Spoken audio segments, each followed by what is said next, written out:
Ποτέ δεν πίστευα ότι ένα οικογενειακό μπάρμπεκιου, κάτι τόσο συνηθισμένο, θα κατέληγε με εμένα να αναπνέω με δυσκολία, να χτυπάω τα χέρια μου στην επιφάνεια της λίμνης, ενώ ο εγγονός μου γελούσε. Ο Κάιλ, ο γλυκός μου Κάιλ. Ή τουλάχιστον αυτός που ήταν κάποτε. Στα 19 του, στεκόταν όρθιος με ένα χαμόγελο που δεν έφτανε στα μάτια του και με έσπρωξε, τη δική του γιαγιά, κατευθείαν στο νερό. Δεν ήταν λάθος. Δεν ήταν ένα ατύχημα που πήγε πολύ μακριά. Ήταν σκόπιμο, υπολογισμένο, σκληρό. Άκουσα τη φωνή του πριν ακόμα νιώσω την όθηση. «Έλα, γιαγιά, ας δούμε αν μπορείς να κολυμπήσεις όπως παλιά». Τότε ένιωσα κρύα χέρια στην πλάτη μου. Μία όθηση. Το σώμα μου στριφογύρισε και φώναξα, αλλά ήταν πολύ αργά. Τα πόδια μου άφησαν την αποβάθρα. Χτύπησα στο νερό σαν πέτρα. Το σοκ μου έκοψε την ανάσα. Τα άκρα μου πάγωσαν. Το στήθος μου έκαιγε καθώς προσπαθούσα να φωνάξω ξανά, αλλά κατάπια μόνο περισσότερο νερό από τη λίμνη. Είχα να κολυμπήσω πάνω από 30 χρόνια. Μετά την εγχείρηση, ο γιατρός μου είπε να μην το ρισκάρω. Όχι με τον εύθραυστο ώμο μου και την εξασθενημένη συντονιστικότητά μου. Αλλά κανείς δεν κινήθηκε. Κανείς σε εκείνη την αποβάθρα δεν κούνησε ούτε το μικρό του δαχτυλάκι. Αγωνιζόμουν και χτυπιόμουν, με τον πανικό να με κατακλείζει καθώς το νερό με έσερνε κάτω. Όταν βγήκα στην επιφάνεια βήχοντας και φτύνοντας νερό, είδα τα πρόσωπά τους. Ο Κάιλ στεκόταν εκεί με σταυρωμένα χέρια και γελούσε με τους φίλους του. Ο γιος μου, ο πατέρας του, απλά παρακολουθούσε και η νύφη μου γόνισσα μου έπινε κρασί και μουρμούριζε: «Είναι δραματική». Δεν θυμάμαι καν πώς βγήκα. Νομίζω ότι ήταν το ένστικτο, ο φόβος, ίσως κάποια μικρή αποθεματική δύναμη που έχω ακόμα. Όταν τελικά σύρθηκα μέχρι την αποβάθρα, μουσκεμα και τρέμοντας, με τα γόνατά μου γδαρμένα και την καρδιά μου να χτυπάει πονετικά στο στήθος μου, κανείς δεν με βοήθησε. Κανείς. Ο Κάιλ με κοίταξε και χαμογέλασε ειρωνικά. «Μάλλον μπορείς να κολυμπήσεις τελικά». Σκληρή γριά, όλοι γέλασαν. Εκείνο το γέλιο ηχούσε στα αυτιά μου πολύ καιρό μετά.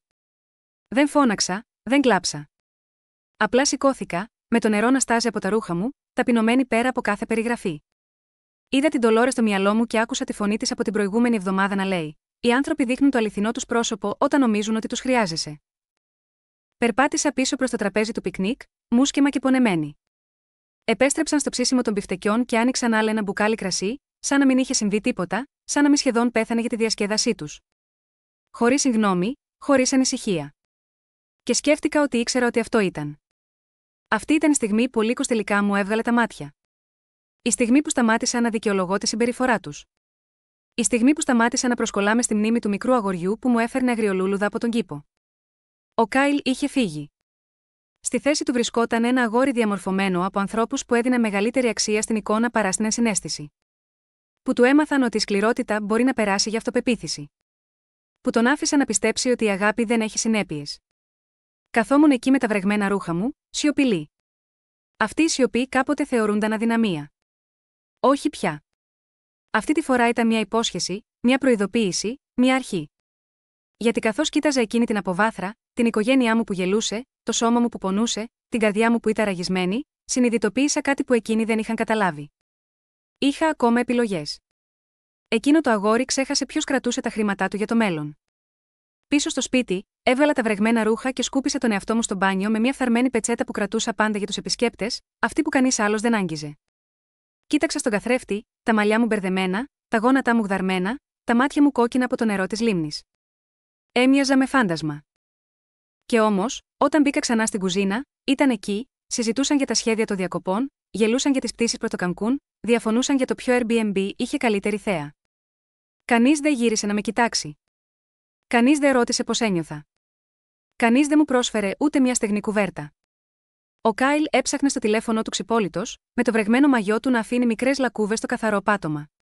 Ο γιος μου ήταν ακουμπισμένος στον πάγκο και έπινε τη λεμονάδα που είχα φτιάξει το πρωί. Και η νύφη μου, αυτή η γυαλισμένη άγαλμα διαφορίας, έδειχνε στον Κάιλ μια παρουσίαση με παραθαλάσσια θέρετρα, σαν να ήταν μια ακόμα ηλιόλουστη απογευματινή ημέρα. Ήταν σαν να ήμουν αόρατη. Καθόμουν στην άκρη του τραπεζιού του πρωινού, τα κόκαλα μου ακόμα έτρεμαν από το κρύο, το πουλόβερ μου είχε κολλήσει στην πλάτη μου, αλλά κανείς δεν το είδε. Κανείς δεν νοιάστηκε. Ήθελα να φωνάξω, όχι από πόνο, αλλά από δυσπιστία. Πώς στάσαμε εδώ? Υπήρχε μια εποχή, Θεέ μου, τι θυμάμαι, που ο Κάιλ με αγκάλιαζε και μου έλεγε: «Είσαι το καλύτερο κομμάτι αυτού του σπιτιού, γιαγιά». Θυμάμαι τις Κυριακές το πρωί με τις τηγανίτες και τα κινούμενα σχέδια, το κεφαλάκι του να ακουμπάει στο χέρι μου. Τώρα μιμούνταν ότι πνίγεται στους φίλους του και γελούσε όταν εγώ αγωνιζόμουν να αναπνεύσω. Δεν συνέβη από τη μία μέρα στην άλλη. Αυτή η σκληρότητα έπρεπε να μάθει. Και ήξερα ακριβώς που την έμαθε.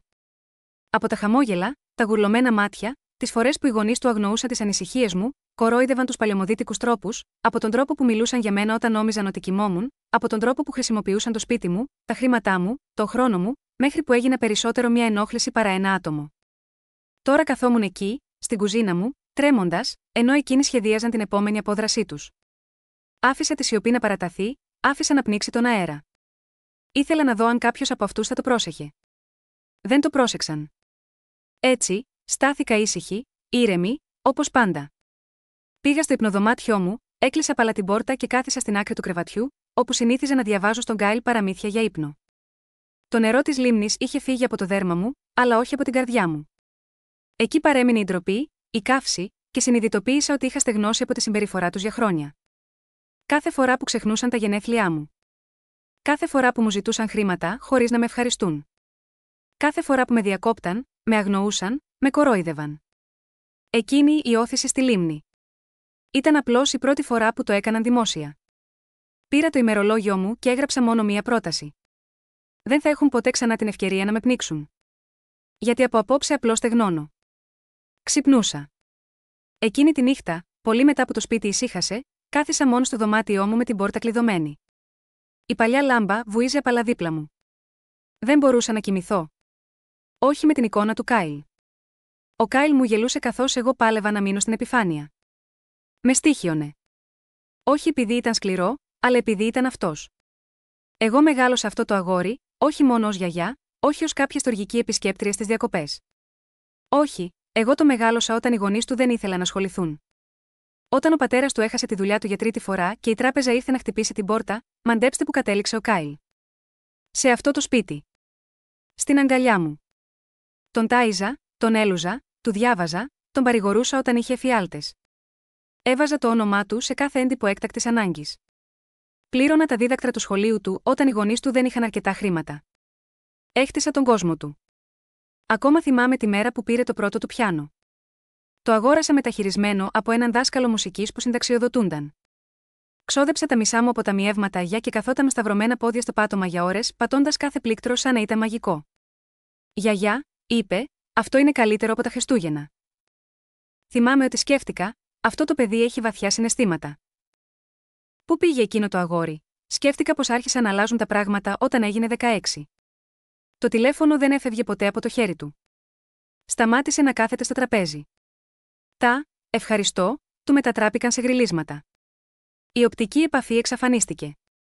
Στην αρχή το απέδωσα στην ηλικία. Η έφηβη είναι ευμετάβλητη, έλεγα στον εαυτό μου. Σε αγαπάει ακόμα. Απλά μεγαλώνει. Αλλά δεν ήταν αυτό. Δεν μεγάλωσε απλά. Μεταμορφώθηκε.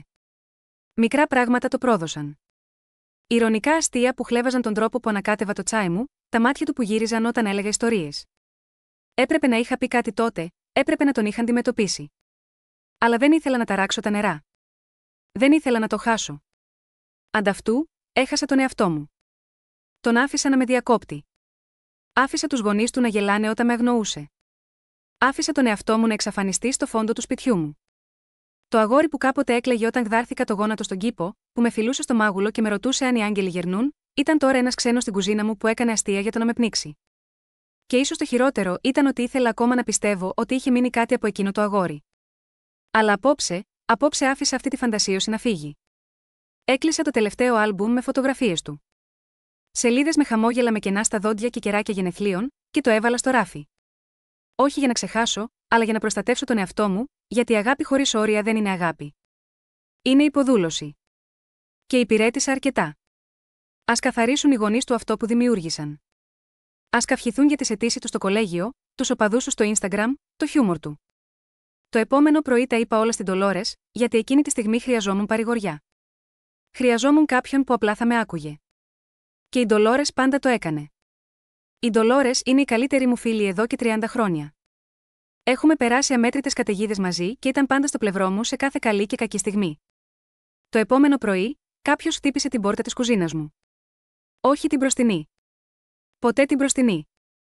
Η Ντολόρες πάντα ερχόταν από την πλαϊνή, σαν να της ανήκε το σπίτι. Άνοιξε, Μάργαρετ. Έφερα μάφινς και απόψεις.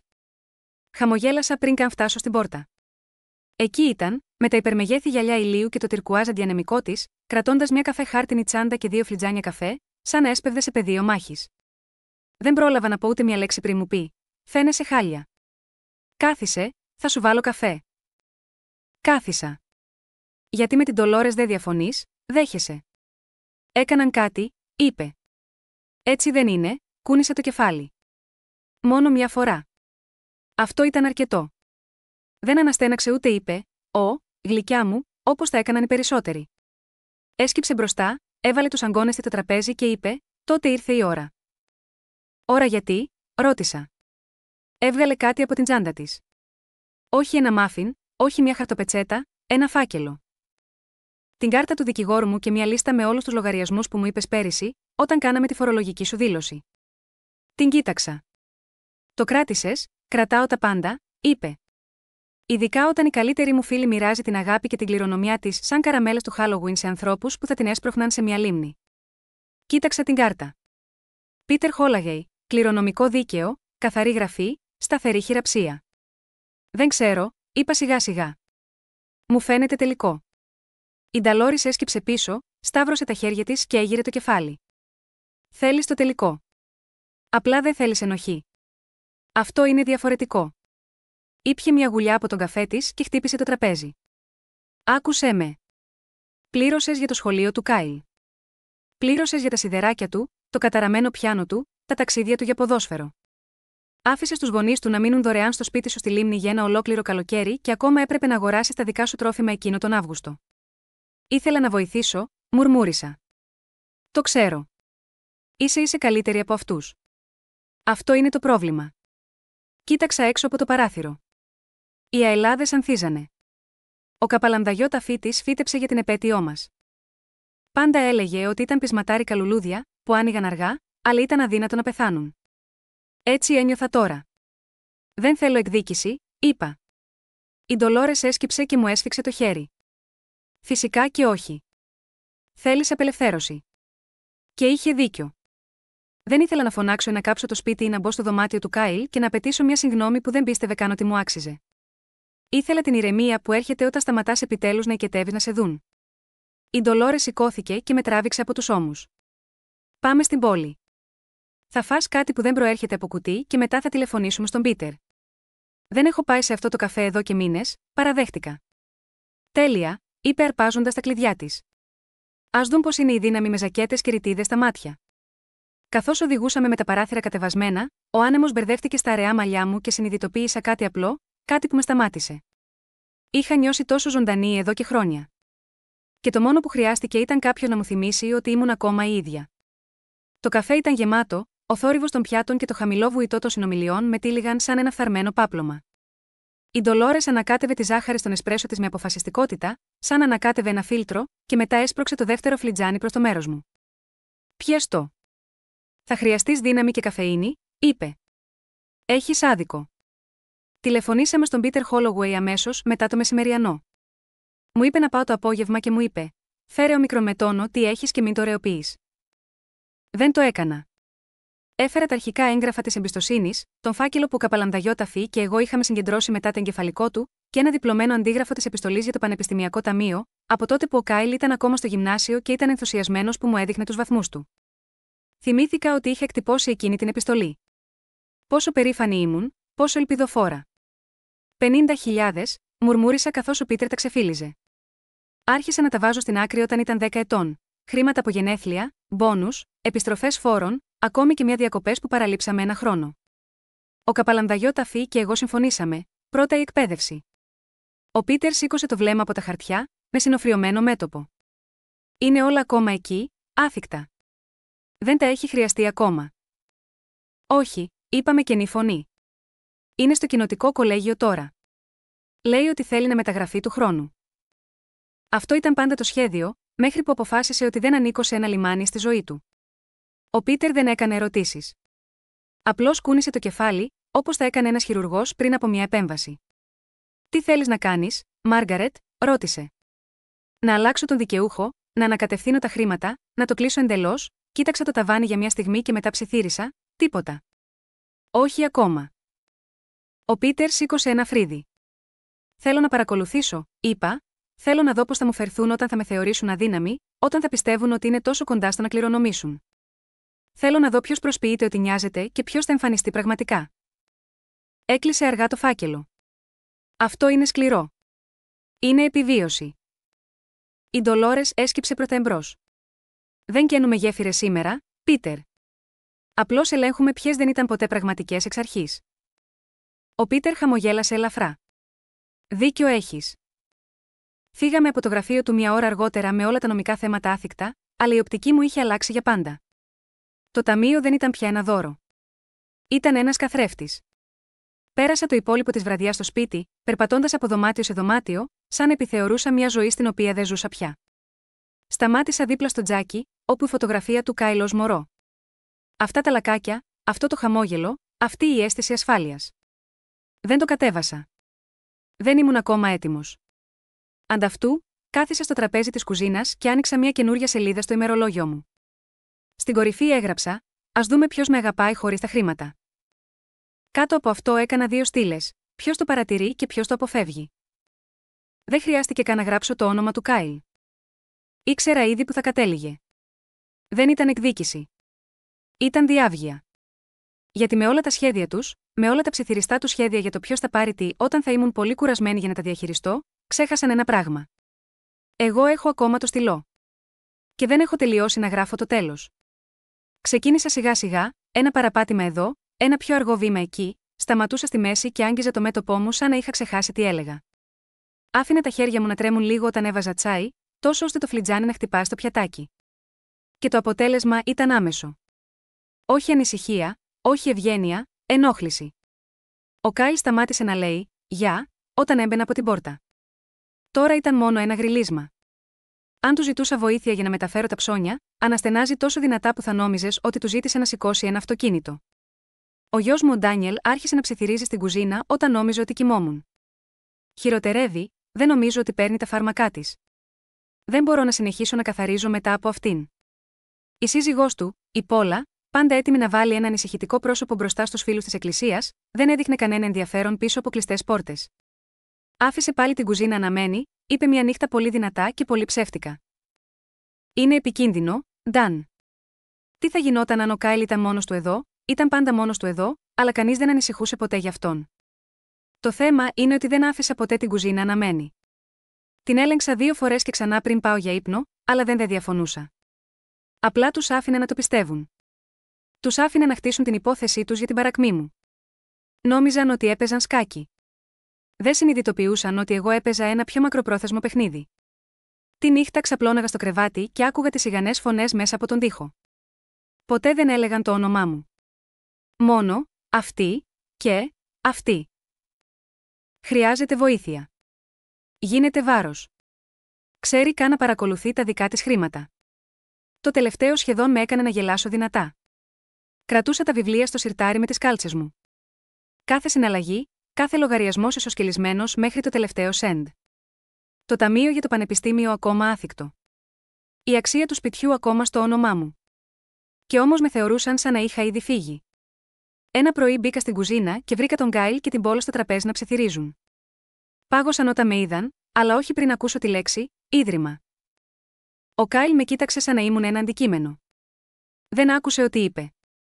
Έβαλα τον καφέ μου αργά, άφησα τη σιωπή να εγκατασταθεί πυκνή μεταξύ μας. Κοίταξα έξω από το παράθυρο τον κήπο που καπαλανδαγιώταφη και εγώ είχαμε φτιάξει από το 0. Το καταφύγιό μας. Οι ορτανσίες ανθούσαν ξανά.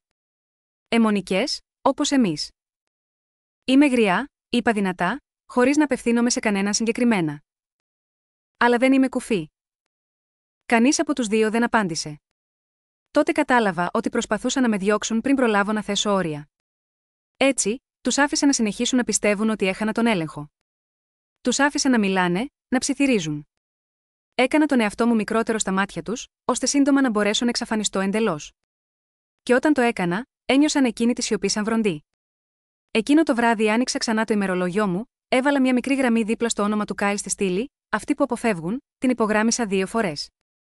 Δίπλα στα ονόματα του Ντάνιελ και της Πόλα έγραψα: θέλουν το σπίτι, όχι τη γυναίκα που μένει σε αυτό. Έκλεισα το βιβλίο και χαμογέλασα στο σκοτάδι. Άφησε τους να ψιθυρίζουν, γιατί άκουγα κάθε λέξη. Μια εβδομάδα αργότερα, έζησα την τελευταία στιγμή που με όθησε να ξεπεράσω τα όρια. Ήταν ιδέα της Πόλα. Κάποιο απλό δείπνο για τους φίλους της από το στούντιο Γιόγκα και τους συναδέλφους του Ντάνιελ. Θα ψήσουμε. Κάν το ελαφρύ. Ίσως μπορείς να φτιάξεις εκείνο το κέικ λεμόνι που τους αρέσει.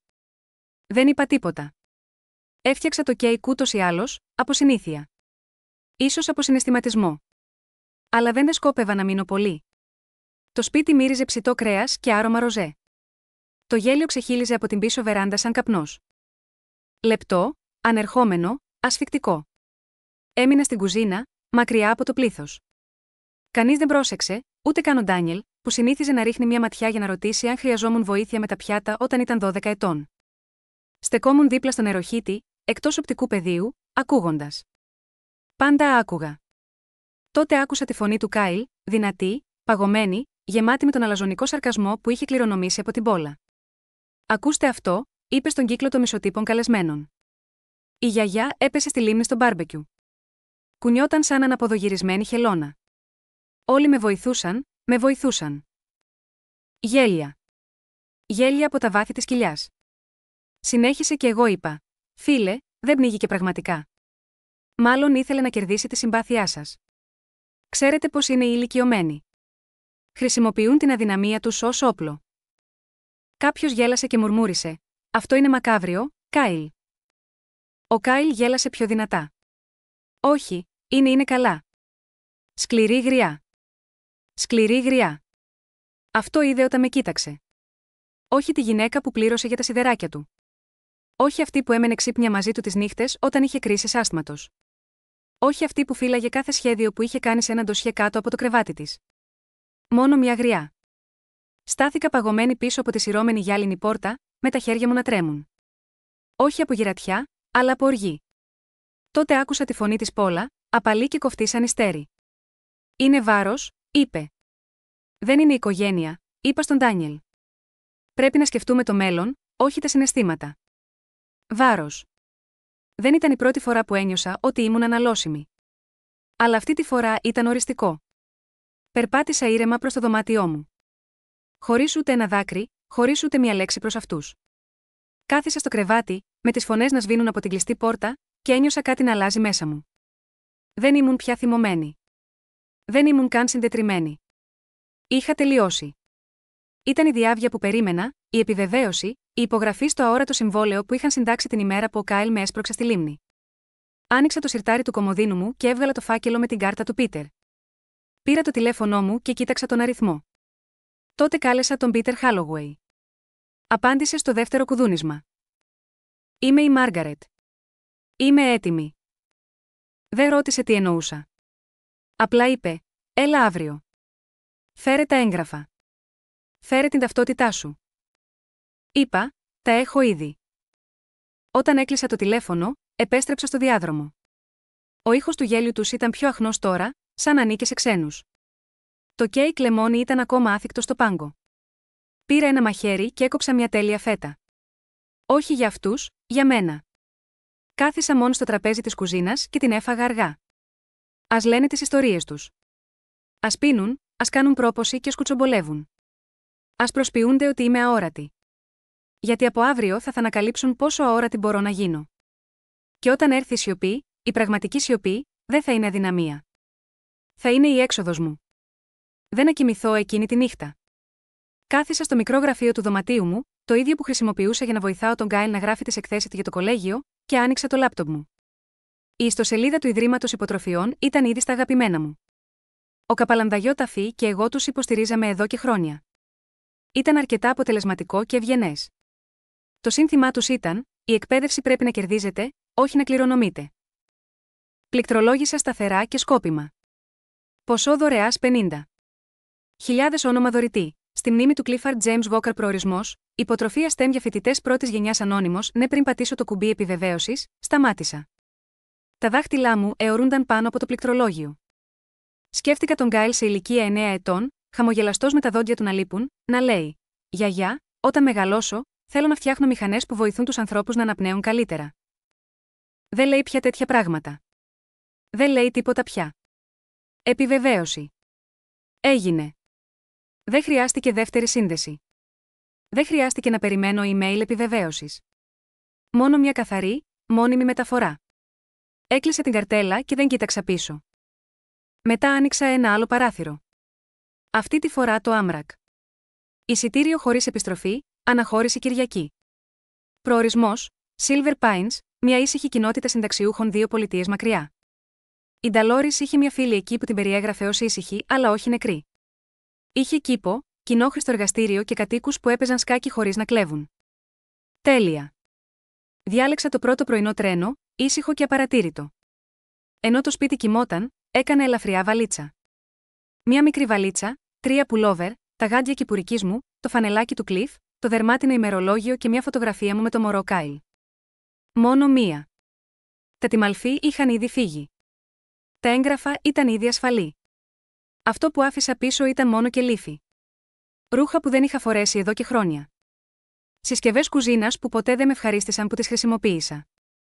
Κάρτες γενεθλίων με το χειρόγραφό μου που πετάχτηκαν στα συρτάρια. Ας τα κρατήσουν όλα αυτά. Ας ταξινομήσουν την παλιά μου ζωή. Σαν όρνια που περιτριγυρίζουν κάτι που βοήθησαν να σκοτώσουν. Θα φύγω αυτό το Σαββατοκύριακο με την Ντολόρες, είπα στέκοντας την πόρτα της κουζίνας την Παρασκευή το βράδυ. Θέλει παρέα για ένα μικρό οδικό ταξίδι. Ο Ντάνιελ δεν κοιτάξει καν από το τηλέφωνό του. Ωραία, Κάιλ, μουρμούρισε ο Κουλ, περνώντας δίπλα μου καθώς πήγαινε στο ψυγείο. Η Πόλα ήταν η μόνη που απάντησε. Και ακόμα και τότε ήταν μια κενή, αφηρημένη, καλό ταξίδι, ενώ δίπλωνε τα ρούχα σαν να ανησυχούσε περισσότερο για το να μην ανακατευτούν τα λευκά με τα χρωματιστά παρά για την πραγματική μου αναχώρηση. Κανείς τους δεν ρώτησε πού. Κανείς δεν ρώτησε γιατί. Κανείς δεν προσφέρθηκε να κουβαλήσει την τσάντα μου. Και συνειδητοποίησα ότι αυτό ήταν απλώς αμέλεια. Ήταν υπολογισμένο. Είχαν σταματήσει να προσποιούνται. Στο μυαλό τους, με είχαν ήδη βάλει σε κουτί, με είχαν βάλει ετικέτα και με είχαν βάλει στο ράφι. Η γιαγιά είναι απλώς γριά. Μάλλον δεν θα είναι εδώ για πολύ ακόμα. Σχεδόν μπορούσα να ακούσω τις σκέψεις τους. Αφήστε την να φύγει. Θα είμαστε εδώ όταν διαβάσουν τη Διαθήκη. Η βαλίτσα έμεινε όλη τη βραδιά δίπλα στην εξώπορτα. Τους έβλεπα να την κοιτάζουν. Κανείς τους δεν ρώτησε πότε θα γυρίσω. Μάλλον υπέθεσαν ότι δεν. Και ειλικρινά είχαν δίκιο. Το μόνο ψεύτικο στοιχείο σε αυτό το ταξίδι ήταν ότι το αποκάλεσα Σαββατοκύριακο. Αλλά δεν θα επέστρεφα. Όχι σε αυτό το σπίτι. Όχι σε αυτούς τους ανθρώπους. Εκείνο το βράδυ κάθισα στην άκρη του κρεβατιού μου και κοίταζα τους τοίχους. Τοίχους που κάποτε ήταν γεμάτοι με το γέλιο του Κάιλ, με αποτυπώματα από έργα ζωγραφικής, με γκρεμούς που βουίζανε ενώ αυτός έφτιαχνε τα καλούπια. Τώρα ήταν σιωπηλοί, κρύοι, και με παρακολουθούσαν να φεύγω. Το ξυπνητήρι χτύπησε στις 5:30 το πρωί. Κινήθηκα σαν να γλιστρούσα μέσα στο χρόνο, χτένισα τα μαλλιά μου, δίπλωσα την κουβέρτα στο κρεβάτι μου, δεν έγραψα τίποτα, δεν είπα τίποτα. Η Ντολόρες έφτασε στις 6:00 ακριβώς, με χαμηλά φώτα και τον κινητήρα να βουίζει σαν ένα μυστικό έτοιμο να αποκαλυφθεί. Στάθηκα για μια στιγμή στο σαλόνι, κοιτάζοντας το σπίτι που είχε φιλοξενήσει τη ζωή μου και τους ανθρώπους που σιγά σιγά της είχα στερήσει το νόημα. Δεν ένιωθα πόνο, μόνο κενό. Βγήκα από την μπροστινή πόρτα με τη βαλίτσα στο χέρι και την έκλεισα αθόρυβα πίσω μου. Κανείς δεν κούνησε. Ούτε καν ο Κάιλ. Καθώς η Ντολόρες οδηγούσε προς το σταθμό, με κοίταξε. Δεν σε ρώτησαν που πας, έτσι, κούνησε το κεφάλι. Δεν κοίταξα καν. Έκανε έναν ήχο με το λαιμό της. Ίσως ένα πικρό γέλιο. Φαντάσου το. Εξαφανίζεσαι και κανείς δεν το προσέχει. Το προτιμώ έτσι, είπα. Και το εννοούσα. Στο σιδηροδρομικό σταθμό αγκαλιαστήκαμε. Η Ντολόρες έβαλε ένα μικρό φάκελο στο χέρι μου. Για κάθε περίπτωση, είπε. Κούνησα το κεφάλι. Δεν κλαίμε. Γυναίκες σαν εμάς, που έχουμε δει γεννήσεις και θανάτους και όλα όσα υπάρχουν ανάμεσα, δεν κλαίμε για την ελευθερία. Το τρένο έφτασε με ένα χαμηλό βουητό. Ανέβηκα με τη μικρή μου βαλίτσα και κάθισα δίπλα στο παράθυρο. Καθώς η πόλη χάθηκε πίσω μου, αντικατασταθής από δέντρα και ουρανό και το άγνωστο, άφησα μια ανάσα που δεν είχα συνειδητοποιήσει ότι κρατούσα για δεκαετίες. Δεν ήταν μια απόδραση. Ήταν μια αναγέννηση. Και πίσω σε εκείνο το ήσυχο σπίτι, δεν θα πρόσεχαν καν ότι έλειπα, μέχρι που θα τελείωναν οι πετσέτες, ο καταψύκτης θα ήταν άδειος και η γυναίκα που κάποτε αποκαλούσαν γιαγιά θα είχε πάψει να είναι βολική. Δεν με αποχαιρέτησαν, αλλά θα ένιωθαν την απουσία μου. Και αυτό είναι ένα αντίο. Δεν θα το ξεχάσουν ποτέ. Το Silver Pines ήταν ήσυχο. Όχι με τη μοναχική ησυχία, αλλά με την ειρηνική. Το κελάιδισμα των πουλιών το πρωί. Το θρώισμα των παντοφλών στο διάδρομο. Το απαλό μουρμουριτό της κλασικής μουσικής από το διαμέρισμα των γειτόνων. Το δωμάτιό μου ήταν μικρό αλλά καθαρό. Ένα κρεβάτι δίπλα στο παράθυρο. Μια βιβλιοθήκη. Μια καρέκλα που δεν τρίζαγε όταν καθόμουν. Κρέμασα τη φλάνελα του Κλειφ στο γάντζο δίπλα στην πόρτα. Έβαλα τη φωτογραφία του Κάιλ ως μωρό στο περβάζι του παραθύρου, όχι ως πρόσκληση για αναμνήσεις, αλλά ως μνημείο. Κοίταξα εκείνη τη φωτογραφία και τελικά είδα την αλήθεια. Ήταν απλά ένα αγόρι που αγαπούσα. Όχι ένας άντρας που άξιζε να με κατέχει. Εκείνο το απόγευμα κάθισα στο γραφείο και άρχισα το γράμμα. Όχι μόνο στον Κάιλ. Σε όλους τους. Τον Ντάνιελ, την Πόλα και τον Κάιλ. Έγραψα τα ονόματά του στην κορυφή, σαν να ήταν νεκρολογία. Και μετά άρχισα. Εγώ ήμουν αυτή που έμενε ξύπνια όταν ο Κάιλ δεν μπορούσε να κοιμηθεί. Ήμουν αυτή που πλήρωνα για το σχολείο του, τα παπούτσια του, το μέλλον του. Ήμουν αυτή που δεν έχανα ποτέ τα γενέθλιά του. Ακόμα και όταν ξεχνούσα στα δικά μου. Άκουγα. Περίμενα. Ήλπιζα. Και σε αντάλλαγμα εσύ χλέβαζες τον φόβο μου. Ελαχιστοποιούσες τις ανάγκες μου. Αντιμετώπιζες την παρουσία μου σαν άχρηστο αντικείμενο. Γελούσες όταν πνιγόμουν. Σταμάτησα να γράφω για μια στιγμή και έβαλα το χέρι μου πάνω στην καρδιά μου. Δεν με χτυπούσε γρήγορα όπως παλιά, όταν τους αντιμετώπιζα φωναχτά. Χτυπούσε ήρεμα, σταθερά. Πήρα ξανά το στυλό. Αυτό δεν είναι εκδίκηση. Δεν σας τιμωρώ. Αλλά δεν θα χρηματοδοτώ πλέον ανθρώπους που βλέπουν την αγάπη μου ως μέσο πίεσης. Τα χρήματα για το πανεπιστήμιο έχουν τελειώσει. Η κληρονομιά θα ακολουθήσει. Έχω δώσει αρκετά. Και τώρα επιλέγω την ειρήνη. Στο κάτω μέρος δεν έγραψα, με αγάπη, γιαγιά. Υπέγραψα με το πλήρες όνομά μου, Μόργαριτ Ελίζαμπεθ Γόκαρ, γιατί είναι αυτοί που ξέχασαν ότι υπήρχαν. Όχι μόνο η γιαγιά, όχι μόνο η μαμά, αλλά μια γυναίκα, μια ολοκληρωμένη γυναίκα. Διπλώσαμε το γράμμα και το βάλαμε σε ένα φάκελο χωρίς διεύθυνση αποστολέα. Δεν συμπεριλάβαμε δώρα, χρήματα, φωτογραφίες, μόνο την αλήθεια. Πήγαμε στο ταχυδρομείο στη γωνία, το ταχυδρομήσαμε με πρώτη τάξη και δεν κοιτάξαμε πίσω. Στο δρόμο για το σπίτι, σταματήσαμε στον κήπο. Μερικοί από τους κατοίκους είχαν ξεκινήσει ένα μικρό λαχανόκηπο. Ένας ηλικιωμένος άνδρας φύτευε ντομάτες, με τα χέρια του βαθιά χωμένα στο χώμα. Κοίταξε πάνω και κούνησε το κεφάλι. Πρώτη χρονιά εδώ, ναι, απάντησα. Καλό μέρος, είπε απλά. Κανείς δεν σου ζητάει να αποδείξεις την αξία σου εδώ. Χαμογέλασα. Χαμογέλασα πραγματικά. Γι' αυτό ήρθα. Όταν γύρισα στο δωμάτιό μου, έφτιαξα ένα φλιτζάνι τσάι και παρακολούθησα τον άνεμο να κινείται μέσα στα δέντρα. Δεν έλεγξα το τηλέφωνό μου. Δεν είχα φέρει μαζί μου. Αν ήθελα να μιλήσουν, θα έπρεπε να το κάνουν χωρίς να με παρακολουθούν, χωρίς προσδοκίες, γιατί είχα πει όλα όσα είχα να πω και αυτή τη φορά να το αποδεχτούν. Χρειάστηκαν ακριβώς 5 μέρες, 5 μέρες από τη στιγμή που έστειλα το γράμμα μέχρι τη στιγμή που έφτασε η πρώτη αντίδραση. Ο Πίτερ μου είπε μετά, σε ένα από τα σπάνια χαρούμενα email του, ότι ο Ντάνιελ ήρθε στο γραφείο και φαινόταν 10 χρόνια μεγαλύτερος και 20 κιλά πιο ελαφρύς από τον πανικό. Προφανώς, το γράμμα είχε φτάσει την ώρα του πρωινού. Ο Κάιλ το άνοιξε περιμένοντας ίσως μια επιταγή, ένα συναισθηματικό σημείωμα ή οδηγίες για το πώς να διεκδικήσει τα χρήματά του. Ανταυτού, βρήκε το χειρόγραφό μου, απλωμένο σαν καθρέφτης. Χωρίς φωνές, χωρίς, μόνο γεγονότα. Και η μία γραμμή που πιθανώς του έκοψε την ανάσα, το Πανεπιστημιακό Ταμείο έχει χαθεί. Ανακατευθύνθηκε σε ένα ίδρυμα που εκτιμά την αξιοπρέπεια περισσότερο από τα δικαιώματα. Ο Πίτερ είπε ότι ο Κάιλ κοκκίνησε, η Πόλα άρχισε να βρίζει και ο Ντάνιελ συνέχιζε να επαναλαμβάνει το ίδιο πράγμα σαν σπασμένο δίσκο. Αλλά νομίζαμε ότι να περιμένουμε. Να περιμένουμε τι, να μας σεβαστούν, να γίνουμε αρκετά χρήσιμοι, να πεθάνουμε, όχι, είχα περιμένει αρκετά. Εκείνη την ημέρα ο Πίτερ παρέδωσε τα υπόλοιπα επίσημα έγγραφα, την επιβεβαίωση ότι το ταμείο δεν ήταν πλέον δικό τους, ότι είχα αφαιρέσει κάθε ψηφιακή πρόσβαση και ότι όλη η αλληλογραφία έπρεπε πλέον να περνάει από αυτόν. Φοβάμαι ότι έχει δηλώσει ότι είναι απρόσιτη, τους είπε ο Πίτερ. Είναι δικαίωμά της. Δεν άκουσα τις φωνές τους, αλλά μπορούσα να τις φανταστώ. Η Πόλα περπατούσε νευρικά στην κουζίνα, εξοργισμένη που ο προσεκτικός της σχεδιασμός μόλις κατέρευσε. Ο Ντάνιελ τρίβοντας τα μάγουλά του συνειδητοποιούσε ότι το εφεδρικό του σχέδιο είχε εξαφανιστεί. Και ο Κάιλ, ο καημένος ο Κάιλ, συνειδητοποιούσε ότι το να κοροϊδεύεις κάποιον για να τον κάνεις να σιωπήσει δεν λειτουργεί όταν αυτός ο κάποιος φεύγει εντελώς από το δωμάτιο. Χωρίς email, χωρίς αριθμό τηλεφώνου, χωρίς διεύθυνση, μόνο απουσία. Εκείνο το βράδυ κάθισα στο καινούριο μου μπαλκόνι με μια κουβέρτα στα γόνατα, κρατώντας ένα φλιτζάνι τσάι, και παρακολουθούσα δύο σπουργίτια να μαλώνουν για μια γλάστρα. Ήταν γαλήνιο. Όχι ήσυχο με το μοναχικό τρόπο, αλλά με τον τρόπο που κερδίζεις. Το είδος της ησυχίας που νιώθεις όταν κάθεσαι μέσα επειδή έχεις ήδη φωνάξει. Δεν ένιωθα ένοχη. Δεν αναρωτιόμουν αν ήμουν πάει πολύ μακριά, γιατί για πρώτη φορά η απόσταση μεταξύ μας ήταν ειλικρινής. Δεν είχα εξαφανιστεί, είχα αποσυρθεί. Με ήθελαν ήσυχη, μικρή, υπάκουη. Τώρα το είχαν, αλλά όχι με τον τρόπο που περίμεναν. Όχι πια βοήθεια με τους λογαριασμούς, όχι δάνεια έκτακτης ανάγκης, όχι babysitting της τελευταίας στιγμής, όχι χρήματα για το κολέγιο, μόνο σιωπή, μόνο χώρος. Και εγώ, η Μάργαρετ Ελίζαμπεθ Walker, ακόμα αναπνέω, ακόμα ζω, απλά αλλού. Θα το αποκαλούσαν εγκατάλειψη.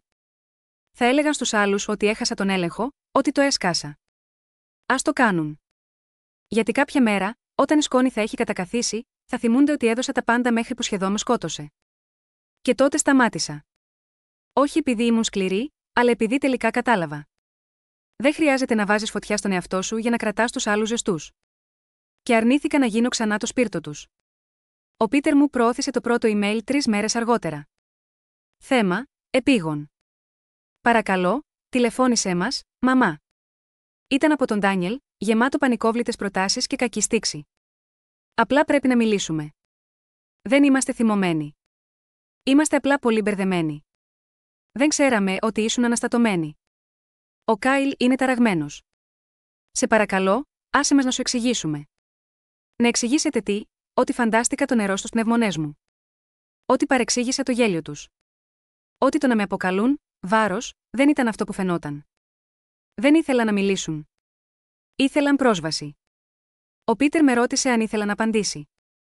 Του είπα όχι. Ας κάτσουν στην ηχό της δικής του σιωπής. Την ίδια εβδομάδα, τηλεφώνησαν στην τράπεζα και προσπάθησαν να έχουν πρόσβαση στους λογαριασμούς, αλλά τους αρνήθηκαν.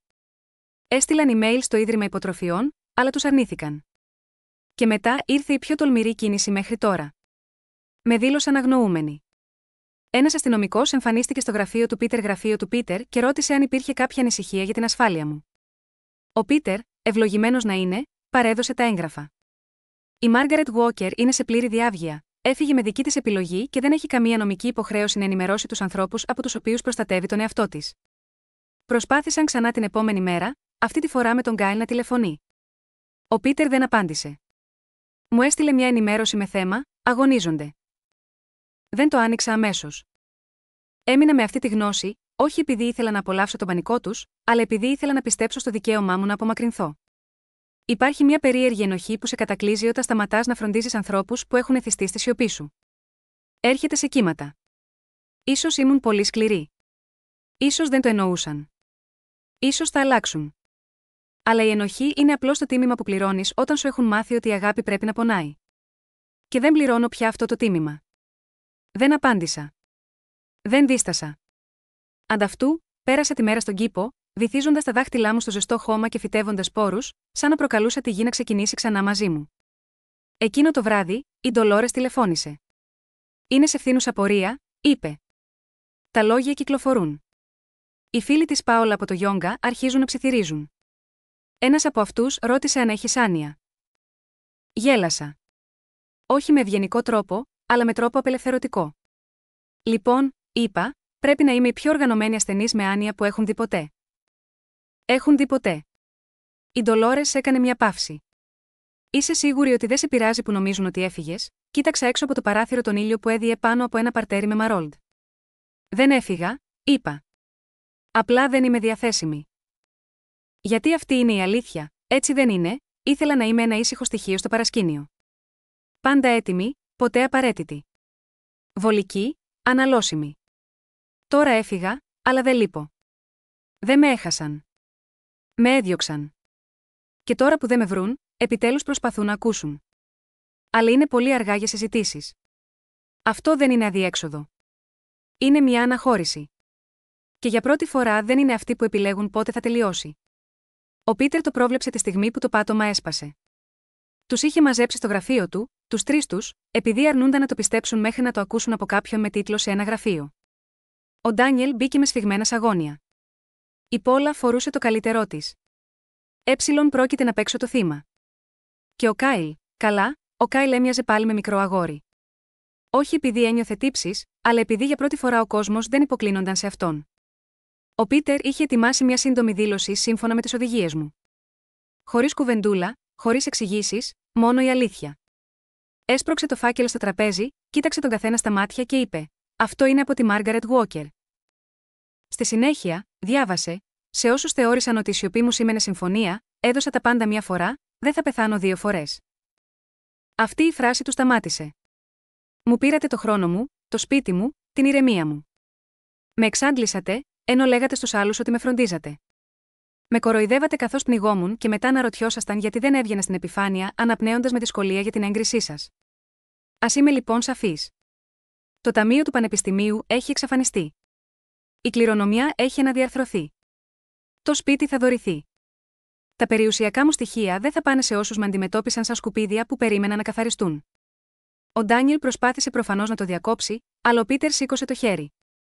«Μου έδωσε πλήρη εξουσία να διαβάσω κάθε λέξη.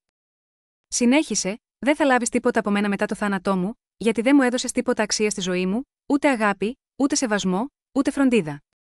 Αγάπησες τα χρήματά μου περισσότερο από όμικρον με τόνο τι αγάπησες εμένα. Και τώρα τα χρήματα είναι σε όσους εξακολουθούν να πιστεύουν στην καλοσύνη». Η Πόλα, σύμφωνα με τον Πίτερ, κοκκίνησε και μετά χλώμιασε. Ο Κάιλ μουρμούρισε κάτι, αλλά κανείς δεν τον άκουσε. Ο Πίτερ μου είπε ότι ο Ντάνιελ σηκώθηκε και φώναξε: «Έχει χάσει το μυαλό της». Ο Πίτερ απάντησε: «Όχι, το βρήκε».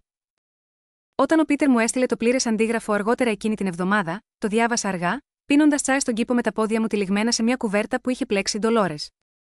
Κάθε λέξη ήταν σαν ανάσα, σαν οξυγόνο. Δεν ήταν εκδίκηση. Ήταν καταγραφή. Αυτοί είχαν γράψει την ιστορία. Εγώ απλώς γύρισα την τελευταία σελίδα. Στον κόσμο τους, έπρεπε να συγχωρώ σιωπηλά, να δίνω ατέλειωτα και να σβήνω απαλά. Αλλά δεν το έκανα. Μίλησα. Έφυγα. Ανακατέισα την αγάπη μου σε όσους την ήθελαν ακόμα, όχι σε όσους την περίμεναν. Στο τέλος της δήλωσης, ο Πίτερ είχε προσθέσει την τελευταία μου φράση με έντονα γράμματα, σύμφωνα με το χειρόγραφο σημείωμά μου. «Καλύτερα να είσαι μόνος παρά να σε χρησιμοποιούν».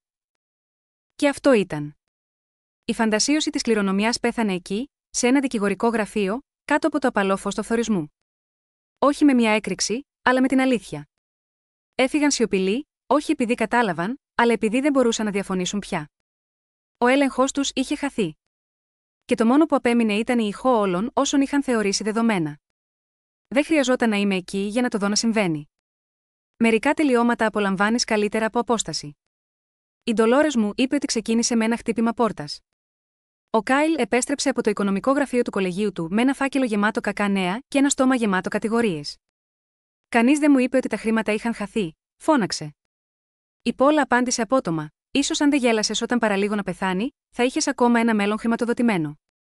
Ο Ντάνιελ στεκόταν εκεί τρίβοντα τα μάγουλά του, σαν να μπορούσε να αποσπάσει μια καλύτερη εκδοχή του παρελθόντος από το κεφάλι του. Ο Κάιλ δεν επέστρεψε στο μάθημα μετά από αυτό. Και όταν η επιταγή επιστροφής χρημάτων δεν έφτασε, επειδή το γραφείο υποτροφιών επιβεβαίωσε ότι το ταμείο δεν υπήρχε πια, τελικά κατάλαβε. Δεν τιμωρήθηκε. Απλώς αποκλείστηκε. Η Ντολόρες μετέφερε όλες τις ψιθυριστές συνομιλίες στο μανάβικο, τις λοξές ματιές στην εκκλησία. «Είπαν ότι εξαφανίστηκες», μου είπε στο τηλέφωνο, αλλά εγώ τους διόρθωσα. Ρώτησα χαμογελώντας πάνω από το τσάι μου. Είπα: «Απόσυρες την επένδυσή σου από μια τοξική επιχείρηση». Γέλασα τόσο πολύ που έπρεπε να αφήσω κάτω το φλιτζάνι. Εν τω μεταξύ, πίσω στο σπίτι στη λίμνη, η κατάσταση επιδεινώθηκε. Ο Ντάνιελ άρχισε να πίνει ξανά. Αρχικά λίγο, μία μπύρα με το δείπνο, μετά κρασί, μετά ουίσκι. Η Πόλα παραπονέθηκε στην αδελφή της ότι η εξαφάνιση της μαμάς κατέστρεψε τα πάντα. Δεν χρησιμοποίησαν ούτε μία φορά τη λέξη «έφυγε». Για αυτούς, ήμουν ακόμα ένα φάντασμα που στοιχειώνει την ιστορία τους. Ποτέ δεν υπήρξα ως γυναίκα που επέλεξε τον εαυτό της, αλλά μόνο ως μια φιγούρα που τους χρωστούσε περισσότερα. Αλλά η γειτονιά δεν πίστεψε για πολύ. Τα νέα διαδόθηκαν γρήγορα μόλις ο Πίτερ επιβεβαίωσε ότι ήμουν ζωντανή και ότι είχα μεταφέρει νόμιμα όλες τις υποθέσεις μου. Παλιοί φίλοι που συνήθιζαν να χαιρετούν ευγενικά την Πόλα, τώρα έστρεφαν το βλέμμα τους σε ποτλακ. Τα μέλη της εκκλησίας χαμογελούσαν κενά στον Ντάνιελ, αλλά δεν τον προσκαλούσαν πια να μιλήσει στα πρωινά των ανδρών. Η φήμη τους άρχισε να φθήνει, όχι από σκάνδαλο, αλλά από την αλήθεια. Αν κοροϊδεύεις μια γυναίκα δημόσια και της αφαιρείς την αξία της ιδιωτικά, οι άνθρωποι αρχίζουν να θυμούνται πράγματα. Ποιος μεγάλωσε τον Γκάιλ όταν οι γονείς του δεν το έκαναν? Ποιος χρηματοδότησε τις διακοπές τους με μικρά δάνεια? Ποιος έφτιαχνε γλυκά για κάθε κηδεία, έφερνε λουλούδια σε κάθε γάμο και δεν ζητούσε ποτέ ευχαριστίες? Εγώ. Και τώρα έφυγα. Ο κοινωνικός κύκλος στον οποίο βασίζονταν δεν κατέρρευσε. Απλώς περιστράφηκε χωρίς αυτούς. Δεν χρειάστηκε να φωνάξω, δεν υπερασπιστώ. Απλά σταμάτησα να συνεισφέρω. Οι φίλοι του Κάιλ απομακρύνθηκαν όταν εγκατέλειψε το σχολείο.